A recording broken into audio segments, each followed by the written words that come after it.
తెలియనటువంటి స్థితిలో ఉన్నాడు అని వాళ్ళు ఆశ్చర్యపోయి ఋషులు అందులో ఉన్నటువంటి వ్యక్తిని పిలిచారు. వాళ్ళు ఏమని, వాల్మీకిరికితే నామా భువిఖ్యాతం భవిష్యతి అన్నారు. ఇక మీదట నీవు చెప్పినటువంటి ధ్యానమునందు మగ్నుడవై మీద పట్టినటువంటి పుట్టలను కూడా గుర్తెరగక ధ్యానము చేసిన వాడివి కనుక నిన్ను వాల్మీకి అని పిలుస్తారు. నువ్వు పుట్టలోంచి పైకి రా అని పిలిచారు. ఇది పౌరుషనామమైంది. అందుకని వాల్మీకి స్వతసిద్ధమైన పేరు కాదు, ఆయన పేరు అగ్నిశర్మ. ఆయన భారద్వాజ గోత్రీకుడు, సద్బ్రాహ్మణుడు. ఆ పుట్టలోంచి బయటికి వచ్చాడు. వచ్చిన తర్వాత ఋషులందరికీ పాదాలకి నమస్కారం చేశాడు. నన్ను ఏం చెయ్యమంటారని అడిగారు.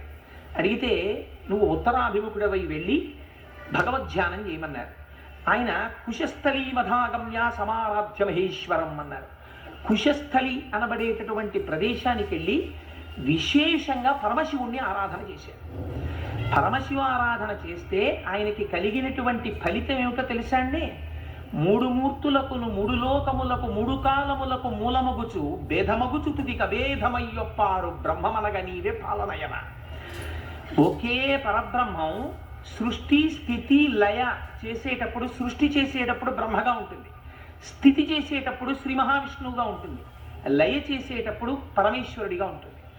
అందుకని ఒకే పరబ్రహ్మాన్ని మూడుగా ఉంటుంది కనుక అపారమైన శివారాధన చేసినటువంటి ఫలితం చేత మహేశ్వరానుగ్రహంతో విష్ణు కథ చెప్పేటటువంటి అదృష్టాన్ని వాల్మీకి పొందాడు.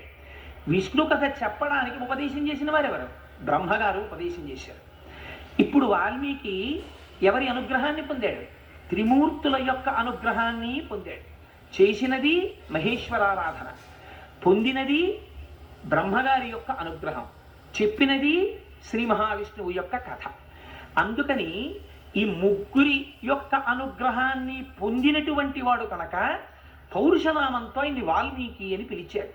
అటువంటి అగ్నిశర్మ ఆ వాల్మీకి మహానుభావుడు. ఆయన రామాయణాన్ని రచించవలసినటువంటి సమయం ఆసన్నమైంది. ఆసన్నమైతే బాలకాండలో మొట్టమొదటి శ్లోకాన్ని రచించారు. ఏమని? తపస్వాధ్యాయ నిరతం తపస్వీ వాగ్విదాంవరం నారదం పరిపప్రచ్చర్ వాల్మీకి మునిపుంగవం. తపస్వి అయినటువంటి వాల్మీకి, తపస్సు స్వాధ్యాయ నిరతుడైనటువంటి వాడు, ముని అయినటువంటి వాడు, గొప్ప వాగ్విదాంవరుడైనటువంటి నారద మహర్షిని పరిప్రశ్న చేసెను. ఇది ఏదైనా ఆదికావ్యాన్ని ప్రారంభం చేసే ముందు ఒక పరమోత్కృష్టమైనటువంటి మాటతో ప్రారంభం కావాలి. జీవితంలో రామాయణం మనకి నేర్పేటటువంటి సందేశం ఏమిటో తెలుసా అండి? నువ్వు ఏ పని చేసినా అన్నిటికన్నా జీవితంలో గొప్పదేది? గురువు గారిని తలుచుకోవడం కన్నా గొప్పది వేరొకటి లేదు.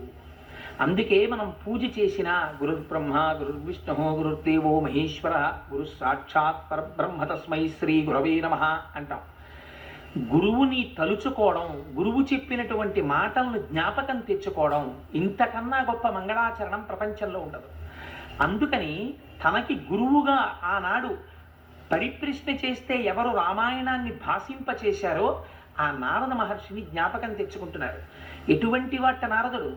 నారదుడంటే మహానుభావుడు. ఆయన గురించి తపస్సు కలిగిన వాడు, స్వాధ్యాయ నిరతుడు. తపస్సు అంటే కృచ్ఛ చాంద్రాయణాది వ్రతములను ఆచరించి నిత్య నైమిత్తిక కర్మలను సక్రమంగా అనుష్ఠానం చేస్తూ ఈ శరీరమునకు ఉండేటటువంటి జ్ఞానేంద్రియ కర్మేంద్రియ సంఘాతము విషయ ప్రపంచం వైపుకి తిరగకుండా వాటిని వెనక్కి తిప్పి శరీరాన్ని జాగ్రత్తగా సాత్వికమైనటువంటి పదార్థము చేత మాత్రమే పోషించి ఆ ఇంద్రియములను భగవంతుడి వైపుకి తిప్పి నిరంతరము ఈశ్వరుడి గురించి తపించినటువంటి వాడు ఎవరుంటాడో వాడు తపస్వి. అందుచేతనే అటువంటి తపస్సు చేత ఏమవుతుంది? వారు నిత్య నైమిత్తిక కర్మాచరణమునందు వైక్లభ్యమును పొందరు. నిత్య కర్మ అంటే మనం ఎట్టి పరిస్థితులలోనూ చెయ్యవలసినవి కొన్ని ఉంటాయి. అది మీరు ఏ కారణం చేత ఆపడానికి వీలు లేదు. సంధ్యావందనం ఉంటుంది, సంధ్యావందనాన్ని మీరు ఏ కారణం చేత ఆపడానికి వీలు లేదు. మీరు క్షేత్రానికి వెళ్ళారు, కూర్చుని సంధ్యావందనం చేసుకోవలసిందే. మీరు ప్రయాణంలో ఉన్నారు, సంధ్యావందనం చేయవలసిందే.